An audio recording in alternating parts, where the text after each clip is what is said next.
Menjaga harkat martabat keluarga menjadi motif yang diungkapkan Irjen Pol Verdi Sambo dalam merencanakan pembunuhan terhadap Brigadir Yosua. Untuk membahas soal motif ini sudah bergabung bersama Liputan 6 Siang melalui sambungan Zoom pakar hukum pidana Abdul Fikar Hajar. Pak Abdul, selamat siang. Terima kasih sudah gabung. Selamat siang, Mbak. Ya, Pak Abdul, kemarin dibahas soal motif melindungi harkat martabat keluarga, kemudian merencanakan pembunuhan. Apakah ini bisa diakui sebagai motif? Ya, itu motif memang, gitu ya. Artinya dengan dia mengemukakan kenapa dia melakukan pembunuhan atau penembakan, ya karena itu motifnya itu, gitu ya, membela kehormatan keluarga. Nah, itu kan yang digunakan.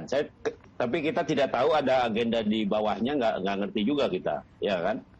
Maksud saya sebab itu selalu tidak tunggal, gitu ya, atau sebab itu selalu ganda, gitu. Karena setiap orang itu punya sisi objektif dan sisi subjektif, gitu. Sisi objektifnya adalah kepentingan secara umum, tapi sisi subjektifnya itu adalah kepentingan pribadi.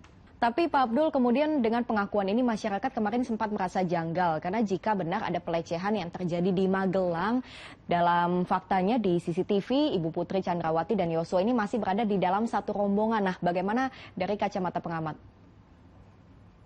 Iya, kalau menurut saya pelaku itu akan mencari alasan ya yang bisa diterima oleh akal, yang logik gitu. Biasanya seperti itu, ya. Saya tidak tahu, menurut saya dendam ini sudah cukup lama gitu. Bahkan bisa dikatakan kesumat gitu menurut saya. Dendam kesumat gitu ya. Nah, sehingga dia terus berproses di dalam jiwa manusia itu yang terus mencari kesempatan gitu.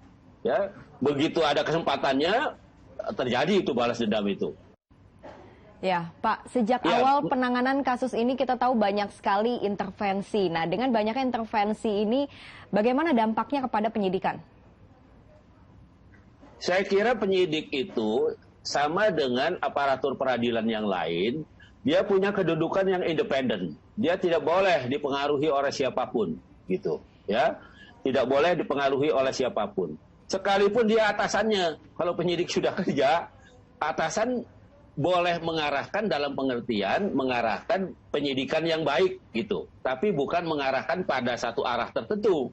Nah, kalau atasannya mengarahkan pada arah tertentu juga, namun saya itu udah intervensi. Saya percaya penyidik kita sudah sudah ada pada satu tingkatan yang independen sedemikian rupa, sehingga mungkin pengaruh dari atasannya pun bisa meskipun iya saja, tapi mungkin dia juga bisa menyaring gitu. Mana intervensi yang mengarahkan pada tujuan penyidikan yang baik gitu ya, baik dan benar gitu, mana yang mengarahkan pada kepentingan tertentu.